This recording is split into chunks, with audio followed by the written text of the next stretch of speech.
Hi friends, നമ്മുടെ YouTube ചാനലിലേക്ക് എല്ലാവർക്കും സ്വാഗതം. അപ്പോൾ ഇന്ന് നമ്മൾ വീഡിയോയിൽ പറയുന്നത് ഇത് മാരുതി സുസുക്കി ഇഗ്നീസ് ആണ് വണ്ടി, ഓട്ടോമാറ്റിക് വണ്ടിയാണ്. അപ്പോൾ ഇത് കസ്റ്റമർ കംപ്ലയിൻ്റ് എന്ന് വെച്ച് കഴിഞ്ഞാൽ ഡാഷ്ബോർഡിൽ ലൈറ്റ് കത്തിക്കിടപ്പുണ്ട്, സ്റ്റാർട്ട് ആയി കഴിഞ്ഞാൽ ആ ലൈറ്റ് ഓഫ് ആവുന്നില്ല എന്നാണ് കസ്റ്റമർ കംപ്ലയിൻറ്റ്. അപ്പോൾ എന്താണെന്ന് നമുക്ക് നോക്കാം. ആ ലൈറ്റ് കത്തിക്കിടക്കുന്നത് ട്രാൻസ്മിഷൻ്റെ ലൈറ്റാണ് കത്തിക്കിടക്കുന്നത്. അപ്പോൾ ആ ലൈറ്റ് സ്റ്റാർട്ട് ചെയ്യുമ്പോൾ അവിടെ കിടക്കുന്നത് നമുക്ക് നോക്കാം. അപ്പോൾ അത് നമുക്ക് മാറ്റേണ്ടതായിട്ടുണ്ട്. അത് എന്താണ് സംഭവം നമുക്ക് നോക്കാം. നമ്മളിപ്പോൾ ചാവി ഓൺ ചെയ്തു.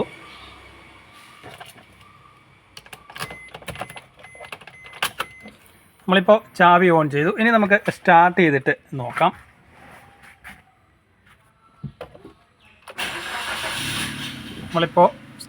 സ്റ്റാർട്ട് ചെയ്ത് കഴിയുമ്പോൾ ഇത് ഡോറ് തുറന്ന് കിടക്കുന്നതിൻ്റെ ലൈറ്റാണ് ആ കാണുന്നത്. അതുപോലെ തന്നെ ഈ കാണുന്നത് നമ്മുടെ സീറ്റ് ബെൽറ്റിൻ്റെ ലൈറ്റാണ്. ഇത് ഹാൻഡ് ബ്രേക്കിൻ്റെ ലൈറ്റാണ്. അത് ഓഫായി കഴിഞ്ഞാൽ ഹാൻഡ് ബ്രേക്കിൻ്റെ ലൈറ്റ് നമുക്ക് കണക്ട് ചെയ്യാനായിട്ട് സാധിക്കും. Air bag connect seat belt connect ചെയ്ത് കഴിഞ്ഞാൽ ആ ലൈറ്റും ഓഫായി പോകും. പക്ഷേ ഇവിടെ കത്തി കിടക്കുന്ന ലൈറ്റ് ഇതാണ് കത്തി കിടക്കുന്നത്. നമ്മൾ സ്റ്റാർട്ട് ചെയ്ത് കഴിഞ്ഞാലും കത്തി കിടക്കുന്ന ലൈറ്റ് നമുക്ക് ഒന്നുകൂടെ ഓഫ് ചെയ്തിട്ട് ഒന്നുകൂടെ സ്റ്റാർട്ട് ചെയ്ത് നോക്കാം. നമ്മളിപ്പോൾ സ്റ്റാർട്ട് ചെയ്ത് കഴിയുമ്പോൾ ഇവിടെ ആ ലൈറ്റ് കത്തി കിടപ്പുണ്ട്. ഓക്കെ, അപ്പോൾ നമുക്ക് വണ്ടി ഒന്ന് സ്കാൻ ചെയ്ത് നോക്കാം. എന്താണ് അതിൻ്റെ കോഡ് കാണിക്കുന്നതെന്ന് നമുക്ക് നോക്കാം. ഇപ്പോൾ വണ്ടി ഓഫ് ചെയ്തു. നമ്മളിപ്പോൾ TCM സ്കാൻ ചെയ്ത് നമുക്ക് നോക്കാം. TCMൽ നമ്മൾ സ്കാൻ ചെയ്യുന്ന സമയത്ത് എന്താണ് കോഡ് കിട്ടുന്നതെന്ന് നോക്കാം. നമ്മളിപ്പോൾ ഓക്കെ കൊടുത്തിട്ട് നമ്മളിപ്പോൾ റീഡ് ഫോൾട്ട് കോഡ് നോക്കുന്ന സമയത്ത് നമുക്ക് കിട്ടുന്നത് ആംബിയൻറ്റ് എയർ ടെമ്പറേച്ചർ സെൻസർ സർക്യൂട്ടാണ് കാണിക്കുന്നത്. അത് കറണ്ടാണ് കാണിക്കുന്നത്. നമ്മളിപ്പോൾ എറേസ് ചെയ്ത് കഴിഞ്ഞാലും അത് പോകാനുള്ള ചാൻസ് കുറവാണ്. എന്നാലും നമുക്ക് ഒന്നുകൂടെ എറേസ് ചെയ്ത് നോക്കാം. നമ്മളിപ്പോൾ ക്ലിയർ ഫോൾട്ട് കോഡ് അടിച്ചു, യെസ് അടിച്ചു. ഇപ്പോൾ ക്ലിയർ ആയിട്ടുണ്ട്. ഇനി നമുക്കതവിടെ കാണിക്കുന്നുണ്ടോ എന്ന് നോക്കാം. റീഡ് ഫോൾട്ട് കോഡ് അങ്ങനെ തന്നെ കാണിക്കുന്നത്. ഇപ്പോൾ നമ്മൾ സ്റ്റാർട്ട് ചെയ്താലും ആ ഒരു ലൈറ്റ് അവിടെ തന്നെ കാണും. അപ്പോൾ അതായത് പുറത്തെ എയർ ടെമ്പറേച്ചർ സെൻസറിൻ്റെ കംപ്ലയിൻ്റ് കൊണ്ടാണ് ഇങ്ങനെ വരുന്നത്. അപ്പോൾ ഒന്നീ എവിടെയെങ്കിലും വയർ കട്ടിങ്ങോ അല്ലെന്നുണ്ടെങ്കിൽ സെൻസറിൻ്റെ കംപ്ലയിൻ്റ് കൊണ്ടോ അത് വരാം. അത് ഫ്രണ്ടിലായിട്ടാണ് ഇരിക്കുന്നത്, ബമ്പറിൻ്റെ ഉള്ളിലായിട്ടാണ് ഇരിക്കുന്നത്. ബമ്പറൊക്കെ നമുക്ക് അഴിച്ചെടുത്താൽ മാത്രമേ ആ സെൻസർ കാണുകയുള്ളൂ. അപ്പോൾ നമുക്ക് എൻജിൻ സ്കാൻ ചെയ്ത് നോക്കുന്ന സമയത്ത് വേറെ DTCയോ കാര്യങ്ങളോ ഒന്നും കാണിക്കുന്നില്ല. നമ്മളിപ്പോൾ ECM സ്കാൻ ചെയ്തു. ECM സ്കാൻ ചെയ്യുമ്പോൾ റീഡ് ഫോൾട്ട് കോഡ് നോക്കി അവിടെ വേറെ കോഡോ കാര്യങ്ങളോ ഒന്നും കാണിക്കുന്നത്. നമുക്ക് കാണിക്കുന്നത് ട്രാൻസ്മിഷൻ്റെയാണ് കാണിക്കുന്നത്.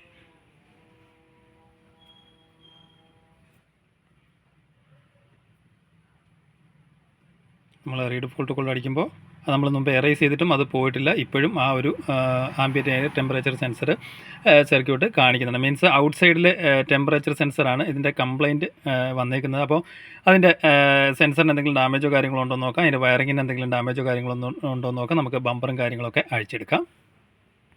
നമ്മളിപ്പോൾ ഇതിൻ്റെ ഫ്രണ്ട് ബമ്പർ അഴിച്ചെടുത്തിട്ടുണ്ട്. അപ്പോൾ ഈ സെൻസർ വരുന്നത് വണ്ടിയുടെ ലെഫ്റ്റ് സൈഡിലായിട്ടാണ് സെൻസർ വരുന്നത്. ഇതാണ് നമ്മൾ നേരത്തെ പറഞ്ഞ ആ ഒരു സെൻസർ സ്കാനിങ്ങിൽ നമുക്ക് കംപ്ലയിൻറ്റ് കാണിക്കുന്നത്. അപ്പോൾ ഇതിൻ്റെ വയറിങ്ങോ കാര്യങ്ങളോ എവിടെയെങ്കിലും കട്ടിങ്ങോ കാര്യങ്ങളോ ഉണ്ടോ എന്ന് മെയിനായിട്ട് നോക്കണം. സോക്കറ്റിന് എന്തെങ്കിലും പ്രശ്നമോ കാര്യങ്ങളോ ഉണ്ടോ എന്ന് മെയിനായിട്ട് നോക്കണം. നമ്മൾ ഈ വണ്ടി നോക്കിയാലും മനസ്സിലാക്കാനായിട്ട് സാധിക്കും. ഇതിൻ്റെ ഫ്രണ്ടിലെ ആ ഒരു പറിച്ച് വന്നിട്ട് നേരെ AC കണ്ടൻസറിലോട്ട് മുട്ടിയില്ലെന്ന് പറഞ്ഞുകൊണ്ടാണ് നിൽക്കുന്നത്. മീൻസ് ഇത് ശരിക്കും ഈ ഒരു സ്ട്രെയിറ്റ് പോർഷനിൽ വരേണ്ടതാണ്. ശരിക്കും ഫ്രണ്ട് ആക്സിഡൻറ്റ് സംഭവിച്ചിട്ടുണ്ട്. ആക്സിഡൻറ്റ് സംഭവിച്ച വഴിക്ക് ചിലപ്പോൾ എവിടെയെങ്കിലും വയർ കട്ടായതായിരിക്കും ചാൻസ്. ഇങ്ങോട്ട് നോക്കിക്കഴിഞ്ഞാൽ ഈ ഭാഗങ്ങളൊക്കെ ബെൻഡായിട്ടിരിക്കുന്നത് കാണാനായിട്ട് സാധിക്കും. ഈ ഭാഗത്തോട്ട് നോക്കിക്കഴിഞ്ഞാൽ ഇവിടെ കട്ടായി കിടക്കുന്ന ഒരു പാടുണ്ട്. അപ്പോൾ ഈ വയർ കട്ടായത് തന്നെയാണ് ഇതിൻ്റെ കാരണം. ഇങ്ങോട്ട് നോക്കിയാൽ 2 വയർ ഇവിടെ കട്ടായിട്ടുണ്ട്. അതുപോലെ തന്നെ ഈ ഭാഗത്തോട്ട് നോക്കിക്കഴിഞ്ഞാലും ഇതിൻ്റെ വയർ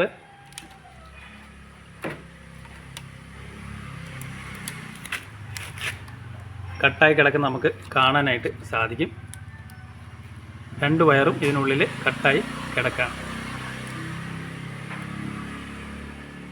അതുപോലെ തന്നെ ഇവിടെയും വയർ കട്ടായി കിടക്കണം. അപ്പോൾ ഈ വയർ കട്ടായി കിടക്കുന്നതുകൊണ്ടാണ് നമ്മൾ ക്ലിയർ ഫോൾട്ട് കോഡ് അടിച്ചിട്ടും നമുക്കത് ക്ലിയർ ആവാതെ കറണ്ടിൽ തന്നെ കിടക്കുന്നത്. അപ്പോൾ ഇത് നമുക്ക് വയർ ജോയിൻ ചെയ്തിട്ട് നമുക്ക് ക്ലിയർ ഫോൾട്ട് കോഡ് അടിച്ചിട്ട് അതിൻ്റെ ലൈറ്റ് പോകുന്നുണ്ടോ എന്ന് മെയിനായിട്ട് നോക്കേണ്ടതായിട്ടുണ്ട്. വേറെ പ്രശ്നങ്ങളോ കാര്യങ്ങളോ ഒന്നും കാണിക്കുന്നില്ല. അപ്പോൾ ആക്സിഡൻ്റ് ആയ സമയത്ത് ഈ വയർ ഇവിടെ നിന്നിട്ട് നേരെ ആക്സിഡൻ്റ് ആയ സമയത്ത് ഈ വയർ കട്ടായി പോയതാണ്. അതാണ് ഇവിടെ ഒരു കട്ടിങ് ഒക്കെ കാണിക്കുന്നത്. നോക്കിയാൽ മനസ്സിലാവും. ഈ ഭാഗത്ത് വെച്ചാണ് വയർ കട്ടായി പോയേക്കുന്നത്. അപ്പോൾ ഈ വയർ നമുക്ക് ജോയിൻറ്റ് കൊടുക്കാം. നമ്മളിപ്പോൾ ഈ വയറിങ്ങിൻ്റെ ഭാഗം ജോയിൻ ചെയ്തിട്ട് നല്ലപോലെ ടേപ്പ് ചെയ്തിട്ട് അതേപോലെ തന്നെ ക്ലിപ്പ് ചെയ്തിട്ടുണ്ട്. വേറെ പ്രശ്നങ്ങളൊന്നും, വേറെ കട്ടായിട്ടുള്ള പാടോ കാര്യങ്ങളോ ഒന്നും ഇതിൽ കാണിക്കുന്നില്ല. അതുപോലെ തന്നെ നമ്മൾ ഇപ്പോൾ കണ്ടൻസറിൻ്റെ ഭാഗത്ത് നോക്കിയാൽ മനസ്സിലാവും, നേരത്തെ ഇരുന്നിട്ട് ഇവിടെ പോയി മുട്ടിയിട്ട് ഇനി നമ്മൾ അങ്ങനെ ഇത് കറക്റ്റായിട്ട് ബാക്കിലോട്ട് വെച്ചില്ല എന്നുണ്ടെങ്കിൽ നേരെ AC കണ്ടൻസർ കട്ടാവാൻ തുടങ്ങും, AC ഗ്യാസ് പുറത്തു പോകും, ലാസ്റ്റ് പിന്നെ കണ്ടൻസർ മാറേണ്ട ഒരു അവസ്ഥയും കാര്യങ്ങളൊക്കെ ഉണ്ടാകും. അപ്പോൾ ഈ ആക്സിഡൻറ്റ് ആവുന്ന വണ്ടികളിൽ എന്തെങ്കിലും കറക്റ്റായിട്ട് റേഡിയേറ്ററിൻ്റെ ഭാഗത്തോ അല്ലെങ്കിൽ കണ്ടൻസറിൻ്റെ ഭാഗത്തോ അല്ലെങ്കിൽ ഫാനിൻ്റെ ഭാഗത്തോ അതുപോലെ തന്നെ സെൻസറുകൾ, വയറുകൾ ഇതിൻ്റെയൊക്കെ ഭാഗത്തൊക്കെ ഇടി കിട്ടിയിട്ടുണ്ടെങ്കിൽ കറക്റ്റായിട്ട് മുട്ടിയിരിക്കുന്നുണ്ടെന്ന് നോക്കുക. അല്ലെങ്കിൽ അത് കറക്റ്റ് ഗ്യാപ്പിലോട്ട് തന്നെ തിരിച്ചു വെക്കുക. ഇല്ലെന്നുണ്ടെങ്കിൽ ഈ പറഞ്ഞ പോലെ കുറേ ഓടിക്കഴിയുമ്പോഴത്തേക്ക് ഇങ്ങോട്ട് നോക്കിയാൽ മനസ്സിലാവും ഇവിടെ പാടായേക്കുന്ന അത്. അപ്പോൾ നേരെ ഇത് നൈസ് അലുമിനിയം കോറാണ് വരുന്നത്. ഇത് കുറേ വൈബ്രേഷൻ, എഞ്ചിന് നല്ല രീതിയിൽ വൈബ്രേഷൻ വരുന്ന സമയത്ത് നേരെ ഓൾറെഡി ഇതിപ്പോൾ ഒരഞ്ഞ പാടാണ് ഈ കാണുന്നത്. അപ്പോൾ അത് പൊട്ടിപ്പോയി കഴിഞ്ഞാൽ കണ്ടൻസർ അസംബ്ലി നമുക്ക് മാറേണ്ട ഒരു അവസ്ഥയും കാര്യങ്ങളൊക്കെ ഉണ്ടാവും. അപ്പോൾ ഈ ആക്സിഡൻ്റ് ആവുന്ന വണ്ടികളിൽ ഈ ഒരു കാര്യങ്ങളൊക്കെ കറക്റ്റായിട്ട് ശ്രദ്ധിക്കുക, വയറിൻ്റെ കാര്യങ്ങൾ. കാരണം വയറൊക്കെ എവിടെയെങ്കിലും ബോഡിയായിട്ട് ടച്ചായിട്ടിരുന്ന് കഴിഞ്ഞാൽ ഇതുപോലെ ആക്സിഡൻ്റ് ആയിട്ട് കറക്റ്റായിട്ട് നോക്കിയില്ല എന്നുണ്ടെങ്കിൽ ടച്ചായിട്ടിരുന്ന് കഴിഞ്ഞാൽ ഇതുപോലെ ഷോർട്ട് ആവാനും ഫ്യൂസ് പോകാനും ECM പോകാനും ഒക്കെയുള്ള ചാൻസും കാര്യങ്ങളൊക്കെ ഉണ്ടാവും. അല്ലെങ്കിൽ വയറിങ് മൊത്തത്തിൽ ഉരുകി പോകാനുള്ള ചാൻസും കാര്യങ്ങളൊക്കെ ഉണ്ടാവും. അത് പ്രത്യേകം ശ്രദ്ധിക്കുക. ഇനി നമുക്ക് ഇതൊന്ന് എറേസ് ചെയ്ത് നോക്കാം പോകുന്നുണ്ടോ എന്ന്. നമ്മളിപ്പോൾ ചാവി ഓൺ ചെയ്തു. ഓൺ ചെയ്യുമ്പോൾ ആ ലൈറ്റ് അവിടെ കത്തുന്നുണ്ട്. നമ്മൾ ഓൺ ചെയ്യുന്ന വഴിക്ക് തന്നെ 2 സെക്കൻഡിനുള്ളിൽ തന്നെ ആ ലൈറ്റ് അവിടുന്ന് പോകുന്നുണ്ട്. നമുക്കൊന്നുകൂടെ ഓഫ് ചെയ്ത് ഓൺ ചെയ്ത് നോക്കാം. ഓഫ് ചെയ്ത് നമ്മളിപ്പോൾ ഓൺ ചെയ്യുമ്പോൾ ഈ ലൈറ്റ് ഇവിടെ കാണിക്കുന്നുണ്ട്, പെട്ടെന്ന് തന്നെ ഓഫായി പോകുന്നുണ്ട്. ഓക്കെ, അപ്പോൾ നമുക്ക് സ്കാനിങ്ങിൽ അതിൽ പോയിട്ടുണ്ടോ എന്ന് നോക്കാം. നമ്മളിപ്പോൾ TCM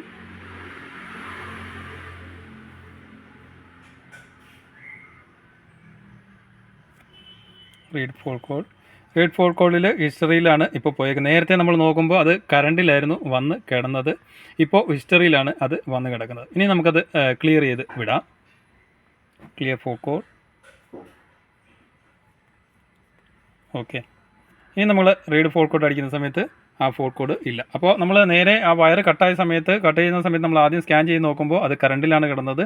നമ്മൾ പിന്നീട് സ്കാൻ ചെയ്ത് നോക്കുന്ന സമയത്ത് നമുക്കത് ഹിസ്റ്ററിലോട്ട് പോയി. ഓക്കെ, ഇനി നമുക്ക് വണ്ടി ഒന്ന് സ്റ്റാർട്ട് ചെയ്ത് നോക്കാം.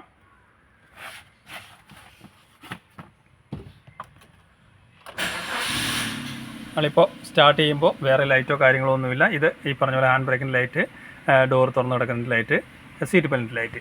നമുക്ക് ഒന്നുകൂടെ ഓഫ് ചെയ്ത് ഓൺ ചെയ്ത് നോക്കാം. നമ്മളിപ്പോൾ കീ ഓൺ ചെയ്യുമ്പോൾ തന്നെ ആ ലൈറ്റ് പെട്ടെന്ന് തന്നെ 2 സെക്കൻഡിനുള്ളിൽ തന്നെ ആ ലൈറ്റ് കട്ട് ഓഫ് ആയി പോകുന്നുണ്ട്. സ്റ്റാർട്ട് ചെയ്യുമ്പോൾ ഇപ്പോൾ വേറെ പ്രശ്നങ്ങളോ കാര്യങ്ങളോ ഒന്നും ഇല്ല. ഒന്നുകൂടെ സ്റ്റാർട്ട് ചെയ്ത് നോക്കാം. സ്റ്റാർട്ട് ചെയ്യുമ്പോൾ വേറെ പ്രശ്നങ്ങളോ കാര്യങ്ങളോ ഒന്നും ഇല്ല.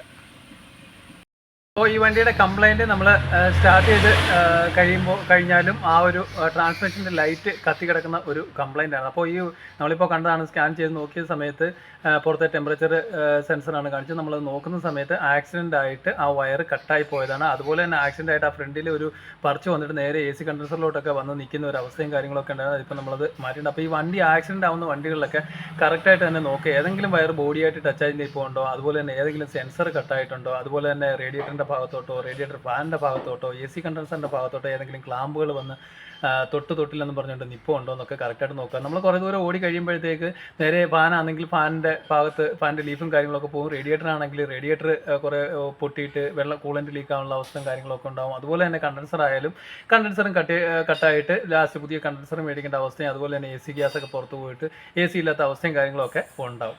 അപ്പോൾ ഇങ്ങനെയുള്ള കാര്യങ്ങൾ പ്രത്യേകം ശ്രദ്ധിക്കുക. അല്ലെങ്കിൽ ഇതുപോലെ വയറൊക്കെ ബോഡിയായിട്ട് ടച്ചായിട്ടിരിക്കുകയാണെന്നുണ്ടെങ്കിൽ, മെയിൻ വയറൊക്കെ ബോഡിയായിട്ട് ടച്ചായിട്ടിരിക്കുകയാണെങ്കിൽ ECM കാര്യങ്ങളൊക്കെ പോകാനും അതുപോലെ തന്നെ വയർ ഉരുകി പോകാനും ഒക്കെയുള്ള വഴി കത്താനുള്ള ചാൻസ് വരെ ഉണ്ട്. അതപ്പോൾ കറക്റ്റായിട്ട് നോക്കുക. അപ്പോൾ ഇത് നമ്മൾ ഓട്ടോമാറ്റിക് വണ്ടിയാണ്. ഇഗ്നിസ് ഇത് നോക്കുന്ന സമയത്ത് ട്രാൻസ്മിഷൻ ലൈറ്റ് കത്തിക്കിടപ്പുണ്ടായി. നമ്മൾ നോക്കുന്ന സമയത്ത് ടെമ്പറേച്ചർ സെൻസറാണ് കാണിച്ചത്. നമ്മൾ ആ ടെമ്പറേച്ചർ സെൻസറിൻ്റെ ഭാഗത്ത് നോക്കുമ്പോൾ ഇതിൻ്റെ വയർ കട്ടായിട്ടുണ്ട്. വയർ നമ്മൾ കൊടുത്ത വഴിക്ക് തന്നെ ചാവി ഓൺ ആക്കുമ്പോൾ 2 സെക്കൻഡിനുള്ളിൽ തന്നെ ആ ലൈറ്റ് പോകുന്നുണ്ട്. സ്കാൻ ചെയ്തപ്പോൾ നമുക്ക് ഹിസ്റ്ററിലോട്ട് അത് പോയി. നേരെ അത് ക്ലിയർ ചെയ്തപ്പോൾ ഇപ്പോൾ ലൈറ്റോ കാര്യങ്ങളോ ഒന്നും ഇല്ല.